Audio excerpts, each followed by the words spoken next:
Sa video na ito ay bibisitahin natin ang isa sa mga sikat o tanyag na cold spring o bukal na matatagpuan sa Surigao del Sur, specifically sa munisipalidad ng Barobo. At ito ay ang Bugak Cold Spring. What's up guys? Nandito tayo ngayon sa Bugak Cold Spring dito sa poblasyon Barobo, Surigao del Sur. At dahil gawa nga ng mainit pa rin ang panahon, ito agad ang naisipan kong puntahan para mag-unwind at para magpalamig. Naliligo tayo ngayon kasi day-off natin sa ating trabaho. Saka bukas is kumbati na naman. Magsimula tayo sa pinakauna. Sa labas ay bubungad agad sa iyo ang nakasulat na karatula na Bugak Cold Spring. Sa kabila naman ay may nakasulat na Beto Lagoon. At pagpasok mo naman ng gate, ito agad ang makikita mo, ang Tourism Information Desk, na kung saan ay dito ka magbabayad ng entrance at parking fee. Ang entrance fee ay nagkakahalaga ng 25 pesos per adult person at 10 pesos naman para sa parking fee. At dito na nga tayo sa exciting part. Ang pinakaunang portion na nakuha na natin ng footage, ito ay ang diving board. Dito, sa portion na ito, kapag malalim pa ang tubig, walang tali na nakaharang at pwede pang mag-dive. At kapag meron ng nakalagay na tali, ibig sabihin ay no diving na ito o bawal na mag-dive. Gawa nga ng mababaw na ang tubig. Dito sa kabilang banda naman ay dito tayo magsimulang maligo. At dito nga ay kumakaway na tayo at nararamdaman na natin ang lamig ng tubig. Kitang-kita nyo naman na hindi talaga nauubusan ng customer ang Bugak Cold Spring. Mapa-weekdays man o mapa-weekend, dinarayo ito ng iba't ibang mga tao mula sa iba't ibang mga lugar. At dito sa kabilang banda naman, hali kayo at samahan nyo ako dahil sa portion na ito ay ipapakita ko ang isa sa mga tinatago kong talent. Hindi ganyan ha, dahil hindi naman ganyan ang pag-dive. Basic lang sa inyo yan. Ito ang sinasabi kong skill o talent dahil hindi lahat meron ito. At bago ko gagawin ang pagbabackflip, nagpakita muna tayo ng ilang mga samples kung paano ang proper diving. Dahil sa mga portion na ito, may mga kabataan na nagtatanong at nagpaturo kung paano mag-dive. At bago ko gagawin ang aking turno sa pagbabackflip, gusto mo bang makatikim ng masarap na french fries at iba pang mga street food? Visit na sa Gramsci Street Food, made for every craving. Located sila sa Purok 5, Barangay Habir, Barobo, Surigao del Sur. At nasa gilid lamang sila ng kalsada. At ayun na nga ay magbabackflip na tayo. Pero pauunahin muna natin si Kuya.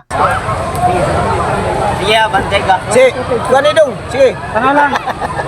Oh, sana mo kanit siya. Sige, sige dong. Play. Play! Grabe ka slope bay. At syempre, magpapatalo ba ang nag-iisang Mr. Bird ng Barangay Habir, Barobo, Surigao del Sur? Syempre naman hindi. Dahil kung kaya nila, kaya din natin. Oh, kaya. Kaya.